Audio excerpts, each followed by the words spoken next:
দাঁতের ডাক্তারের কাছে বল্টু এসে বলল, বল্টু, ডাক্তার সাহেব, আপনি দাঁত তুলতে পারেন?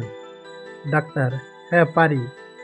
বল্টু, তাহলে যে আমার সঙ্গে আমাদের বাড়ি যেতে হবে, আমার দাদির দাঁত তুলতে হবে। ডাক্তার, তা যাওয়া যাবে, ফি কিন্তু ডাবল দিতে হবে। বল্টু, সেটা সমস্যা না, চলেন আমার সঙ্গে। ডাক্তার বল্টুর বাড়ি গেল।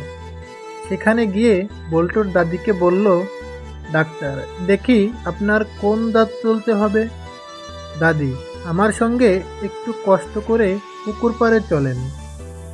পুকুর পাড়ে গিয়ে দাদি বললেন, আজ গোসল করতে গিয়ে পুকুরে দাঁত পড়ে গেছে, আপনি কষ্ট করে তুলে দেন। ডাক্তার বেহুশ।